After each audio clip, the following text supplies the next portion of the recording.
Vamos fazer contato com o cientista político e professor da Fundação Escola de Sociologia e Política de São Paulo, Paulo Nicoli Ramires. Bom dia, Nicoli. Bom dia, Glauco. Bom dia a todos os ouvintes. Nicoli, a gente tem acompanhado aqui, não só essa semana, mas também nos dias anteriores, essa questão do dossiê contra servidores federais e estaduais antifascistas, né, que foi produzido pelo Ministério da Justiça. E ontem nós tivemos uma manifestação do Procurador-Geral da República, Augusto Aras, afirmando que o Ministério Público não admite espionagem de opositores do governo, mas ao mesmo tempo diz que não via ilegalidade no dossiê produzido pelo Ministério da Justiça. Como é que você vê essa declaração do Procurador-Geral Augusto Aras? Bom, Glauco, vamos por partes aqui, né? Primeira questão é que, evidentemente, que se há um dossiê antifascista realizado pelo próprio governo, isso é um atestado para o próprio governo de que ele é fascista, né? Ou seja, se o governo começa a investigar pessoas que se manifestam contra atitudes autoritárias, conservadoras do governo e muitas vezes contra os próprios direitos humanos, vejam que o governo começa a investigar opositores. Então, essas pessoas estão se opondo ao que exatamente? Estão se opondo, sim, ao fascismo. E se o governo, obviamente, começa a perseguir indivíduos antifascistas, isso é um atestado de fascismo do próprio governo, né? Isso, por si só, é uma contradição. Agora, em relação ao Aras, como a gente tem comentado nas últimas conversas, o Aras sempre tem tomado atitudes dúbias, tanto com o objetivo de agradar o governo Bolsonaro, quanto também a grande imprensa. E o pronunciamento dele ontem, né, ou seja, a exposição que ele fez ontem era de que o objetivo do dossiê, aliás, ele seria o primeiro que ele vai se manifestar contra qualquer tipo de dossiê que infrinja, né, direitos individuais, mas ao mesmo tempo ele não se mostrou contra o próprio dossiê do Ministério da Justiça, né, solicitado pelo Bolsonaro, dizendo que, dentre os componentes dos grupos antifascistas, haveria indivíduos responsáveis por atos antidemocráticos. No entanto, o que a gente tem visto é o inverso, né? O movimento antifascista é um movimento democrático, de defesa de direitos humanos, de defesa das liberdades individuais. Então, cada vez mais o governo Bolsonaro, sobretudo com esse dossiê, ele tem tomado atitudes autoritárias, policialescas. E a gente não pode esquecer que a Gestapo, a polícia secreta de Hitler, realizava esse tipo de operação, né? Ou seja, investigando a vida privada dos indivíduos, quais tipos de opiniões esses indivíduos possuem.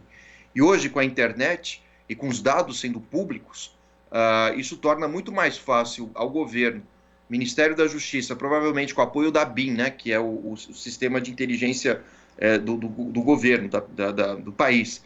Tudo isso vai restringindo, lógico, a possibilidade dos indivíduos se associarem, né? E isso é uma questão constitucional. Todos os indivíduos têm direito à associação política, têm direito a manifestar opiniões, sejam elas contra ou favoráveis ao governo. Então, me parece que a tendência desse dossiê é que a gente tenha uma alavancagem da polêmica em relação a essa postura do governo, e a gente viu, inclusive, o pessoal solicitando uma espécie de impeachment, né, do ministro da Justiça, exatamente por tomar uma atitude arbitrária como essa. A gente não pode esquecer que os governos anteriores, fossem eles, inclusive do Temer, do Fernando Henrique Cardoso e o próprio PT, jamais se opuseram a esse tipo de comportamento. Mesmo aqueles comportamentos políticos que muitas vezes pronunciavam discursos de ódio contra os próprios governos, sejam ele Temer, Fernando Henrique ou do PT. Então, é muito curioso isso, né? Porque quem, de fato, hoje apoia cegamente Bolsonaro nas redes são grupos exatamente com tendências fascistas. Então, tudo isso vai, de alguma maneira, reforçando essa questão que nós colocamos aqui no início da nossa conversa, de que um governo que age contra grupos antifascistas não só pode ser um governo fascista, né? É uma questão um pouco de lógica, né? É contraditória, mas há uma lógica, né? A tendência é que, assim como em outros lugares do mundo, os governos não ajam contra grupos antifascistas, a não ser grupos que gerem algum tipo de prejuízo a alguma instituição, quebrando um banco, esse tipo de coisa toda, né? Apesar desses movimentos terem algum certo grau de legitimidade, como black blocs, etc., à medida que eles atacam, na verdade, de um ponto de vista mais anarquista, os símbolos do próprio capital, como bancos, lanchonetes, etc. Mas sequer esses movimentos antifascistas, né, ainda mais com uma lista de funcionários públicos, você não vai ver esses funcionários públicos, entre eles policiais, professores universitários, fazendo esse tipo de quebradeira, né, ou destruindo lanchonetes. Acho que não tem nem idade para isso, né, já que isso, essa questão caso se associe o antifascismo a movimentos antidemocráticos, a gente vê mais entre os jovens essas posturas mais radicais, mas não entre servidores públicos, né? Então é uma atitude autoritária que se aproxima muito do fascismo ao estilo da Gestapo. E quando a gente vê a argumentação do Procurador-Geral da República, Augusto Aras, né, ele diz que, olha, isso é normal se fazer ali investigação. Né? Eu vi aqui o relatório, não tem nada fora do comum, mas na verdade o próprio Ministério da Justiça falou que tinha parte ali do material que poderia envolver ali questões de segurança nacional, então ele não foi enviado totalmente completo. Né? O que estranha, inclusive, o STF ser tão, digamos, leniente em relação a isso. Mas também não só tem essa questão, Nicole, como também o fato de, na verdade, o que motivou você, no caso do Ministério da Justiça, a promover uma investigação contra o movimento pacífico, que, como você ressaltou, Nicole, defende a democracia, não incita a crime de forma alguma. Né? Qual tipo de motivação que tem ali? Se isso não é de se estranhar para o Procurador-Geral da República, fica até difícil entender como é que ele apura os episódios que acontecem ali no Ministério Público.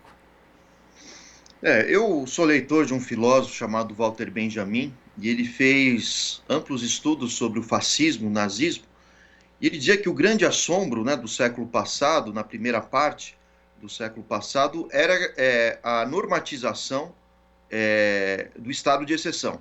Né? Lembrando que o estado de exceção envolve suspensão de direitos individuais, entre eles, lógico, a liberdade de expressão, a liberdade de opinar. E o que me aterroriza, de alguma forma, um procurador-geral da República afirmar que é normal o Estado fazer isso. Ou seja, isso mostra que o estado de exceção vira norma. Isso é perigoso. E esse é o sentido claro do fascismo. Ou seja, à medida que atitudes arbitrárias contra os direitos individuais passam a ser normais, passam a ser corriqueiros dentro do Estado democrático de direito. E esse é o paradoxo que o regime nazista nos mostrou. Infelizmente, o nosso presidente, com apoio dos militares e com o Ministério da Justiça, tem tomado esse tipo de atitude, que é antidemocrática, como a gente disse aqui. Então, é importante que os meios de comunicação, sejam quais forem, desde que sejam sérios, tomem posturas drásticas, avaliem com muita profundidade esse tipo de comportamento, porque ele é um caminho que abre brecha, né, para um crescente autoritarismo do Estado. Então, obviamente que as pessoas têm o direito de se manifestar. Isso é saudável para uma democracia, ainda mais em redes sociais, né? Agora, o problema do governo é que o que ele tenta fazer é dar uma resposta arbitrária a toda forma de crítica que surge contra ele. Né? A gente tem visto a própria Polícia Federal fazendo operações que, lógico, são importantes as investigações, mas são espalhafatosas ao mesmo tempo. Né? Aliás, aparentemente, o Bolsonaro herda de Moro esse caráter espalhafatoso da Polícia Federal, realizando prisões, muitas vezes sem levar a cabo uma investigação mais a fundo, né? São as prisões que são provisórias e tudo mais, mas é lógico que é importante a Polícia Federal investigar, mas o que se mostra agora é que a resposta que o governo tem dado a todos os seus críticos, sejam eles liberais e alguns conservadores, como o próprio Witzel, ou como Dória, né, que teve um secretário a semana passada, retrasada, também investigado e preso. Então, o governo tem, com a Polícia Federal, escolhido a dedo quem deve ser investigado, grupos que, de alguma maneira, realizam oposição, mas isso, na verdade, é uma forma de encobrir exatamente os próprios apoiadores de Bolsonaro, os mais radicais, que esses sim, nas próprias redes, têm discursos fascistas, têm discursos arbitrários, discursos de fechamento do STF, de morte de membros do STF, a gente não pode esquecer disso, parlamentares, né, congressistas e governadores e prefeitos do Brasil. Então vejam que, ao invés de tomar uma postura de controle sobre grupos antifascistas, o que o governo deveria fazer de fato com o Ministério da Justiça é investigar grupos que têm tendência fascistas, né? Deveria ser o oposto. Então tudo isso vai revelando uma feição cada vez menos democrática da presidência de Bolsonaro. Bom, e a gente vai continuar aí acompanhando a apuração em relação à elaboração desse dossiê antifascista para que não fique aí justamente sem qualquer tipo de repercussão, né, no mundo real, porque muitas pessoas inclusive entendem isso como motivo de impeachment do ministro da Justiça, Nicoli. Sim, e me parece que não só do ministro da Justiça, né, mas também do presidente. Quem responde por todos os atos dos ministros é o presidente da República. E eu duvido que, de alguma forma, o ministro da Justiça tenha tirado isso da própria cabeça e de uma maneira voluntária. Esse tipo de investigação é fruto de conversas, trocas de ideias entre os componentes dos ministérios. Isso envolve Casa Civil, envolve presidente, né? Nenhum ministro age por conta própria, a não ser articulado com o próprio presidente, independentemente de qual seja a questão, né? Ainda que Bolsonaro diga não ter participação nesse dossiê, a gente não pode esquecer que o presidente é o próprio Bolsonaro e que todos os atos dos ministros, independentemente de quais sejam, tem como principal responsável o presidente da República. Tá certo, Nicoli. Muito obrigado pela sua participação aqui no Jornal Brasil Atual e até a próxima. Obrigado, Glauco. Bom final de semana a todos. Para você também. Conversamos aqui com o cientista político, professor da Fundação Escola de Sociologia e Política de São Paulo, Paulo Nicoli Ramires. Você está ouvindo Jornal Brasil Atual. As notícias que os outros não dão.